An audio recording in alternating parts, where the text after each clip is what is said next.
이 가을이 되면은 보통 사람들이 말이 살찌는 계절이고 또 독서의 계절이라고 합니다. 책을 읽기도 좋고 참 우리의 삶을 윤택하고 풍성하게 하기 위해서 힘쓰는 그런 계절입니다. 살아가면서 우리가 참 중요한 것은 우리의 감각이 살아있어야 돼요. 예를 들어 이 감각이 살아있다는 것은 뭐냐면은 이 가을에 단풍이 빨갛고 노랗고 물들어 있는 그런 것을 보고 야, 정말 아름답다. 그 물든 낙엽 사이로 비치는 햇살, 그 너무 신비로워요. 그러면은 아무리 요사이 스트레스를 많이 받고 살기 힘든 그런 세상이라고 할지라도 호젓한 벤치에 앉아서 떨어지는 낙엽도 바라보고 물든 단풍도 바라보면서 살 때에 더욱더 우리의 생각이 많아지고 기분 좋게 될 줄로 믿습니다. 그런데 이런 감각보다도 더 중요한 것이 뭐냐면은 영적인 감각이 살아있어야 돼요. 너가 이 세상 살아가면서 내가 예수 믿고 구원받은 하나님의 거룩한 백성이다. 나는 세상 사람들과 구별된 사람이다. 내가 믿음으로 살아야 될지 그냥 세상에 휩싸여 살아갈지 이것을 전혀 느끼지 못한다고 하면은 우리의 영적인 삶은 풍성한 삶, 하나님께서 원하시는 삶을 우리가 살아갈 수 없습니다. 여러분들 마태복음 25장에 보면은 열처녀의 비유가 나오고 있습니다. 신랑을 맞이하기 위해서 5 처녀는 미리 준비하는 겁니다. 덕을 준비하고 그 덕을 또 불을 켜기 위해서는 안에 뭐가 있어야 될까요? 기름이 있어야 되겠지요. 그래서 덕에 기름을 채워놓고 잠도 자지 않고 신랑이 언제 올지 모르기 때문에 그 온다는 소식을 기다리면서 깨어 있어요. 그런데 성경은 또 미련한 5 처녀로 얘기합니다. 이건 뭐냐면은 덕은 준비되어 있는데 거기에 기름을 준비하지 않았어요. 그리고 신랑이 오든 말든 나는 그냥 밤에 자고 있는 그런 삶을 살아가는 자. 그런데 밤중경 되어서 갑자기 신랑이 온다는 소식을 들었을 때 지혜로운 여인은 어떻게 해요? 불을 켜서 덕을 들고 신랑을 맞으러 나가서 신랑을 맞아 오지만은 미련한 처녀는 불을 켤 수가 없기 때문에 신랑을 맞이할 수 없다고 오늘 이 시대를 살아가는 우리들에게 예수님께서 그런 교훈을 주십니다. 그래서 저는 오늘 여러분들을 가장 복된 자리로 하나님의 가장 기뻐하시는 자리로 인도하기 위해서는 우리가 어떻게 해야 될 것인가? 그것은 우리의 신앙을 점검해 봐야 됩니다. 여러분들 오늘입니까? 어제입니까?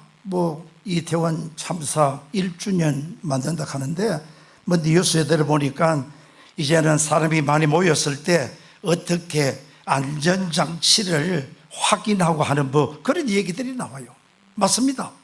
군인들도 전쟁을 위해서는 날마다 훈련을 해야 되죠. 훈련을 하지 않는 군인은 절대로 전쟁에서 이길 수가 없습니다. 전쟁을 이기기 위해서는 훈련과 더불어 전쟁에서 사용할 수 있는 모든 무기를 어떻게 해요? 점검해야 돼요. 그런데 전쟁이 나서 총을 쏘는데 그 총에 고장이 나 있다고 하면은 전쟁에서 결코 이길 수가 없게 되는 것입니다. 그런데 여러분들, 우리가 살아가는 이 삶의 현장은 영적인 전쟁터입니다. 내가 좀 하나님의 사람으로 믿음으로 바르게 열심히 잘 살려고 하면은 우리 원수 마귀가 가만히 있는 것이 아니에요.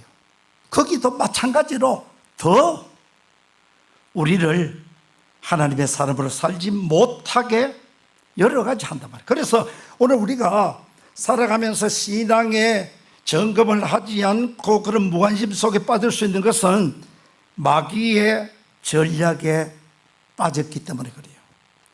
여러분들, 요한복음 13장에 보면은 사탄이 가룟 유다의 마음에 예수를 팔 생각을 넣었다 그랬어요.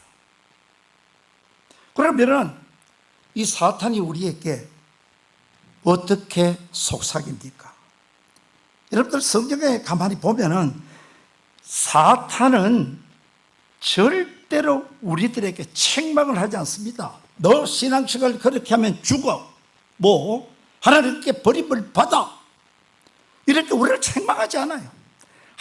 아주 부드럽고 달콤한 말로 우리를 유혹한단 말이에요. 이 선악과 나무를 따먹지 말라 하더냐?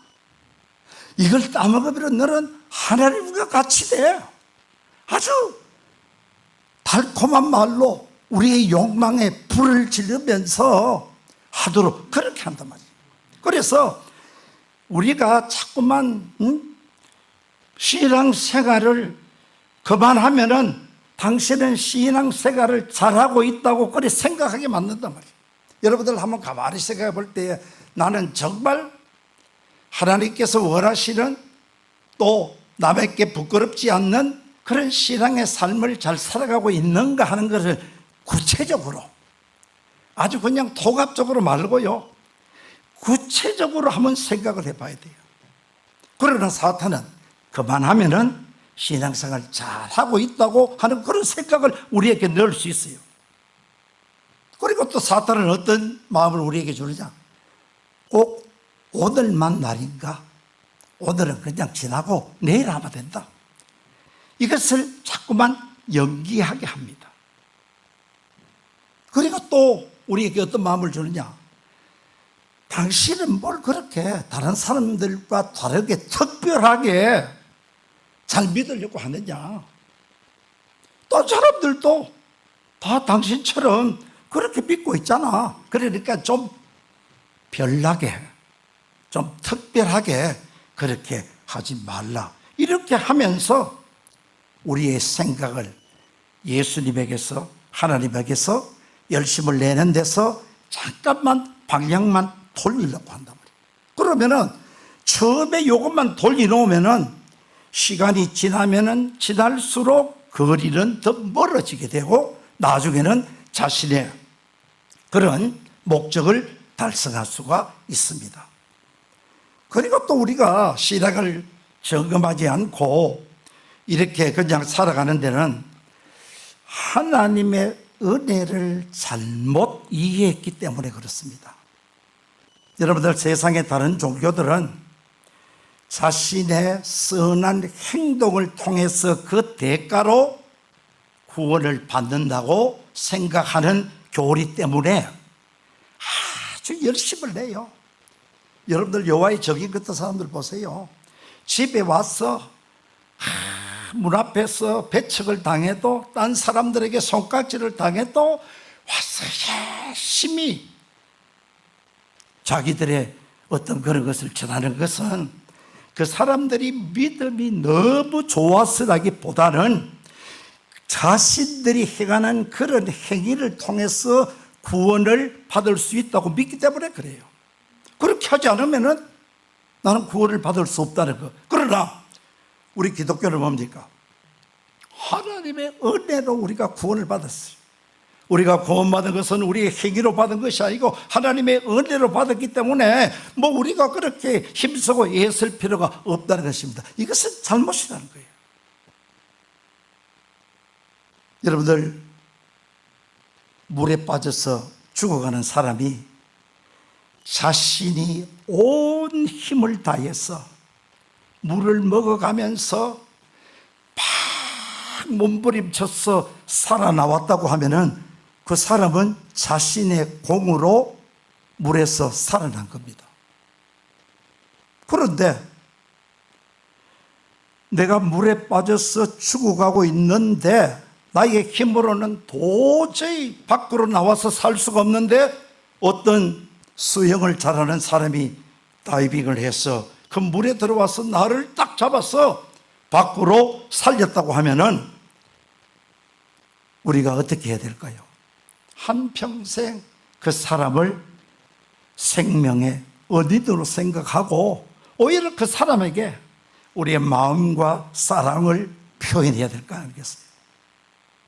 그렇기 때문에 오늘 우리는 이 하나님의 은혜는 오히려 더 하나님께로 나아가는 적극적인 행위가 되어야 되지, 우리의 신앙이 가만히 있게 하는 그런 것은 아니다 하는 것입니다.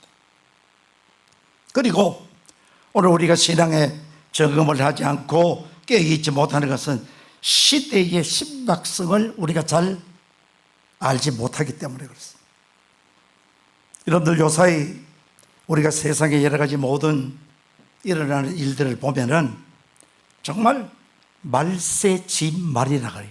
말세족에도 이제는 가장 마지막에 와 있다. 성경에서 말하는 마지막 때에 일어날 수 있는 모든 일들이 세계 도처에서 일어나고 있는 이런 것은 뭐냐? 하나님께서 우리에게 주시는 메시지라는 거예요.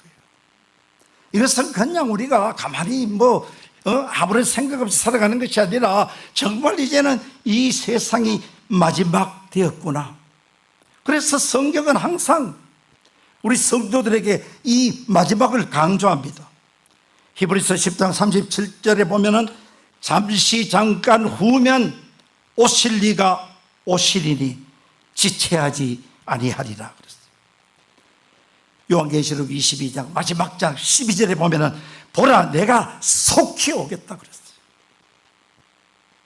그렇기 때문에 이 마지막이 가까웠기 때문에 우리는 어떻게 해야 되느냐? 베드로사로는 베드로전서 5장 8절에 건실하라, 깨어라.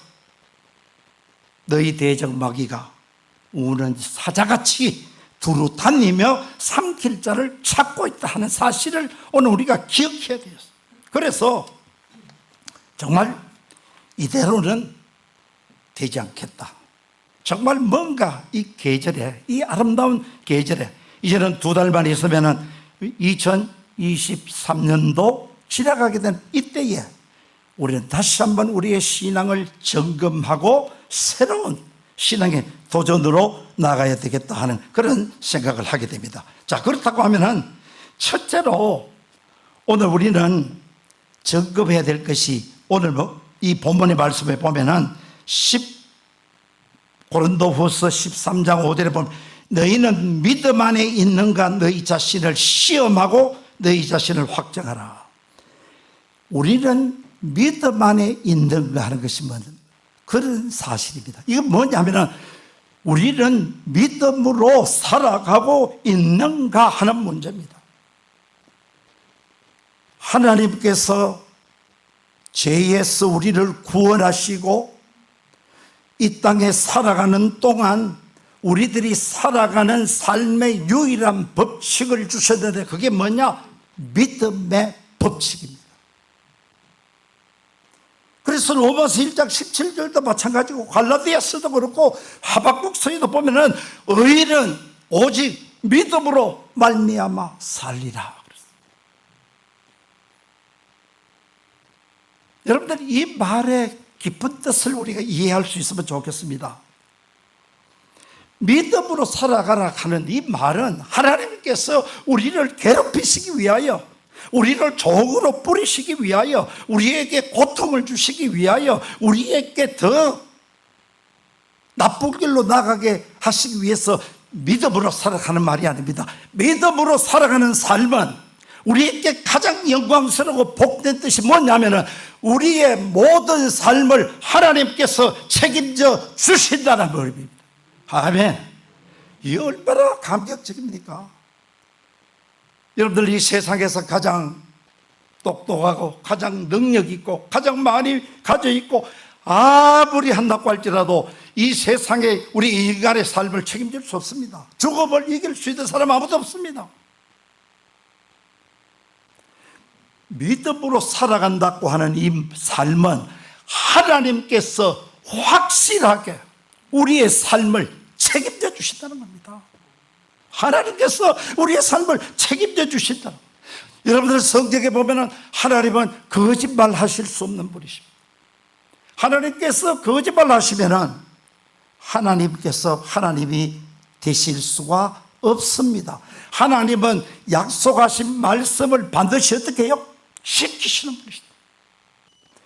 여러분들 이 축복이 얼마나 큽니까? 엄청난 축복이라고 할 수 있습니다. 하나님께서 우리의 삶을 책임져 주신다고 하는 이 말은 인간이 도저히 불가능한, 우리가 넘을 수 없는 이 모든 것을 하나님께서 다 해결해 주신다는 것입니다. 이건 가장 영광스러운 일입니다. 여러분들이 전번에 제가 누구나 믿음의 조상이 될 수 있습니다라는 설교를 했습니다. 여러분들이 마음을 고쳐먹고 이제부터 하나님께서 원하시는 믿음의 삶, 나를 통해서 우리 집안이 모든 식구들이 예수 믿고 이렇게 해서 나아가면은 여러분들의 가정은 위대한 믿음의 명문 가정이 될 수 있습니다. 여러분들 조나단 에드워드라고 하는 유명한 목사님이 계십니다. 이 목사님은 그 당시에 종교적으로 도덕적으로 타락한 사회를 신앙 부운동을 통해서 되돌려 놓은 그런 목사님이었습니다.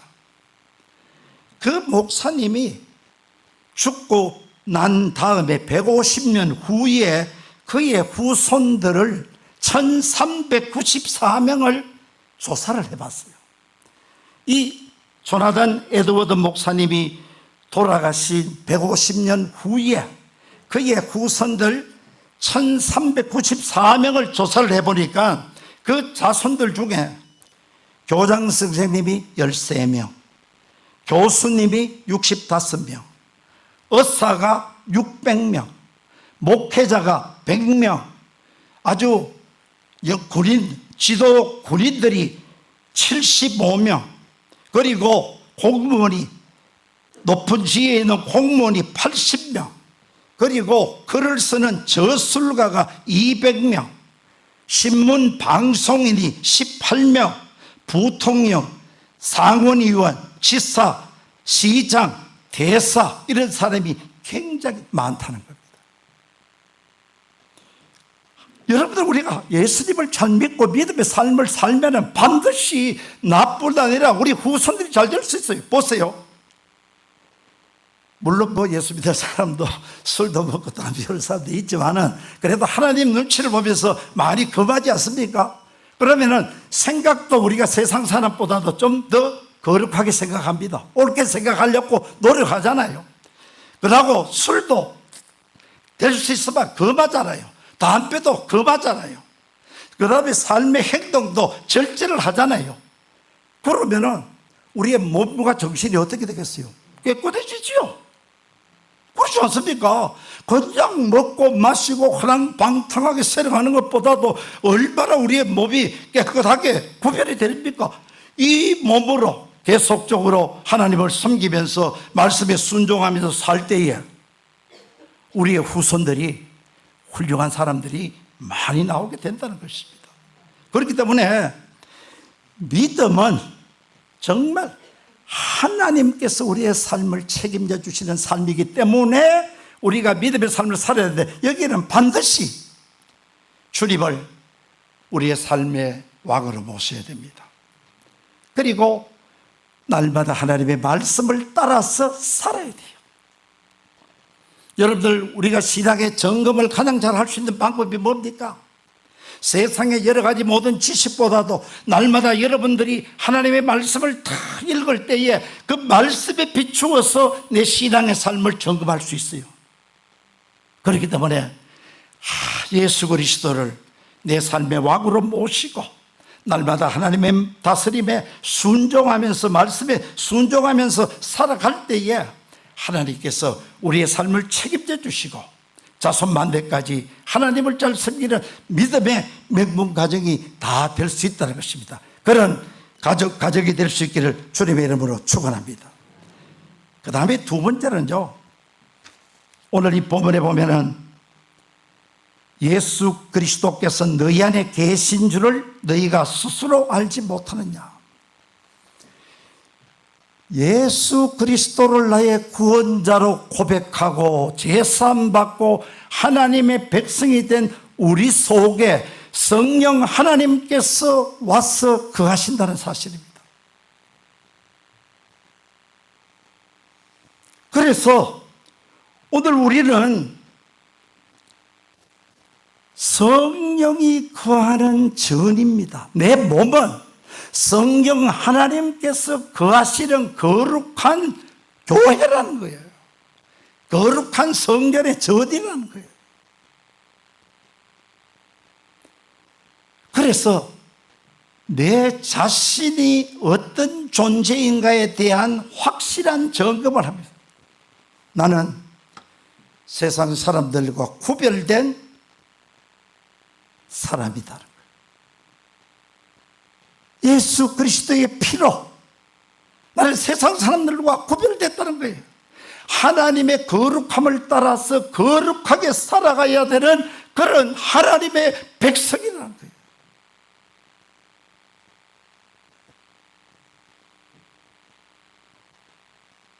그리고 오늘 우리는 예수님께서 내 안에 계신다고 하는 이 사실은, 저는 설교를 준비하면서 그 말을 한번 만들어냈어요.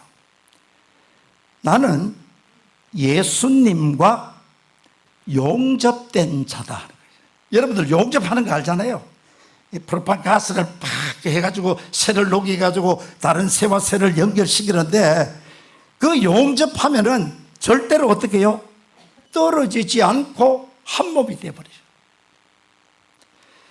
이 죄 많은 인간, 하나님의 영원한 저주를 받아 마땅한 나를 위해서 하늘 보좌를 버리시고 이 땅에 오셔서 내가 죽어야 될 그 저주의 십자가에 예수님께서 내 대신 달려 죽으시고 다시 살아나심으로 말미암아 성령께서 내 마음에 감동 감화를 주셔서 예수를 주님으로 고백할 때에 우리는 하나님의 자녀가 되고 하나님의 거룩한 백성이 되고, 또 나를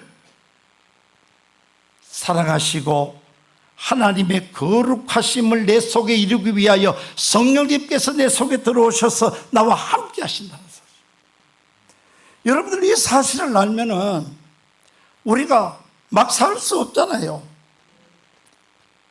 내 속에 계시는 성령님께서 나의 행동을 통해서 기뻐도 하실 수 있고, 어떨 때는 어떻게 해요? 절망할 수도 있지 않습니까? 너가 어떻게 그런 말을 하니? 지금 내가 다 듣고 있는데, 성령께서 내 속에 계시는데 내가 말이라든지 행동하는 것이라든지 이런 것을 우리가 다 다르게 하나님께서 기뻐하시는 그런 삶으로 오늘 우리가 살아야 된다는 거예요. 예수님께서 십자가에 죽으심이 그냥 우리를 죄에서 구원해 주실 뿐만 아니라 우리로 하여금 내 자신을 위하여 살지 않고 오직 나를 대신하여 죽었다가 살아나신 예수님을 위해서 살아가는 그런 삶으로 오늘 우리가 살아야 돼요. 여러분들, 또 우리가 분명히 기억해야 될 것은, 내가 믿음으로 살아갈 때에 내 삶이 허비되고 내 삶이 보잘것없는 그런 삶이 되는 것이 아니라 주님을 위해서 날마다 나에게 주어진 그 삶을, 사명감을 가지고 나에게 주어진 삶이 어떤 삶이라고 할지라도 그 속에 믿음으로 어떤 의비를 두고 살아갈 때에 이것은 모든 삶들이 하나님께 영광 돌려드리는 삶을 살게 된다는 거예요. 여러분들, 나중에 우리가 하나님 앞에 갔을 때 죄에 대한 심판은 없어요. 우리는 다 예수님 때문에 구원, 그러나 심판이 있어요. 뭐냐? 내가 주님을 위해서 살았던 상 받을 심판은 있다는 거예요. 그런데 우리가 한평생을 살았는데 나중에 하나님 앞에 갔을 때 나는 너의 삶을 인정하지 못하겠다, 이런 선고를 받으면 우리가 그때는 돌이킬 수가 없잖아요. 후회할 수밖에 없잖아요. 그리고 인간은 나의 욕망을 따라 기쁘고 즐겁게만 살아가는 삶은 동물 수준입니다. 많은 사람들이 인간은 행복하게 살아야 돼. 맞습니다. 행복하게 살아야 됩니다. 그러나 그 행복보다도 더 중요한 것이 하나님께서 나에게 맡겨진 사명을 따라 사는 것이 더 중요한 삶입니다. 그 속에 진정한 행복이 있단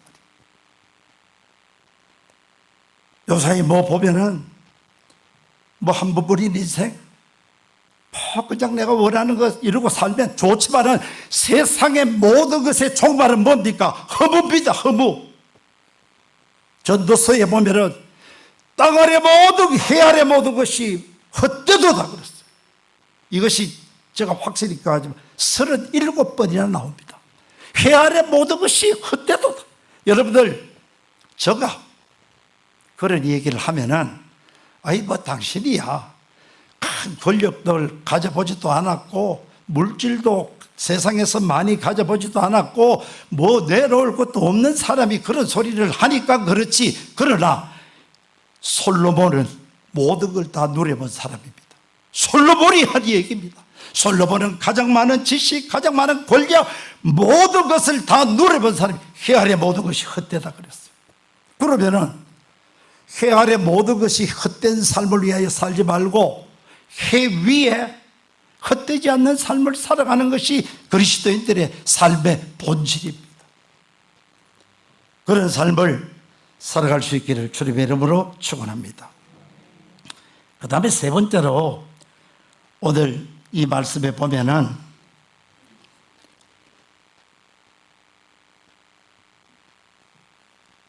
나중에 그렇지 않으면 너희는 버림받은 자다. 여러분들, 이 말씀은 히브리서에 있는 말씀과 상당히 아주 잘 어울리는 그런 말씀입니다. 히브리서에 있는 말씀에 보면은 우리가 또 한 가지 분명히 점검해야 될 것은 내 신앙의 삶이 뒷걸음질을 하고 있지는 않는가 하고요. 내 신앙의 삶이 뒷걸음질을 치고 있지는 않는가 하는 이 말씀에 우리는 심각하게 귀를 기울여야 됩니다. 그것은 왜냐하면은 하나님께서 기뻐하시지 않는 삶입니다. 여러분들, 우리가 성도의 모든 삶은 너희 몸을 통해서 하나님께 영광을 돌리라 하는 그런 바울 사도의 고면이 있습니다. 그러면 하나님께 영광 돌려드리는 삶은 어떤 삶을 의미할까요? 내가 하는 이 말이, 내가 하는 이 행동이 하나님께서 기뻐하실까? 기뻐하지 않으실까? 이거 한 번만 생각해 보면 됩니다. 하나님께서 기뻐하시지 않는 삶은 어떻게 해요? 안 하면 되고, 내가 이 말을 했을 때 하나님께서 기뻐하시겠느냐? 기뻐하신다고 하면은 그 일을 하는 것이 하나님께 영광 돌려드리는 삶입니다. 여러분들, 히브리서 10장 38절에 보면은 나의 의인은 믿음으로 말미암아 살리라, 또한 뒤로 물러나면 내 마음이 그를 기뻐하지 아니하리라. 히브리서 10장 39절 우리는 뒤로 물러가 멸망할 자가 아니요 오직 영혼을 구원함에 이르는 믿음을 가진 자다. 성경이 우리에게 아주 강하게 경고하고 있어요. 너희가 신앙의 뒷걸음질을 치면은 너희는 멸망하는 자가 된다 그래요. 하나님께 버림받을 수 있다. 정말 우리가 이 말씀의 길을 번쩍 떠야 돼요. 신앙은 절대로 뒷걸음질 할 수 없다. 신앙은 오직 무엇뿐이다? 전진뿐이다. 그런데 성경에 보면요, 하나님께 가까이 함이 내게 뭐다?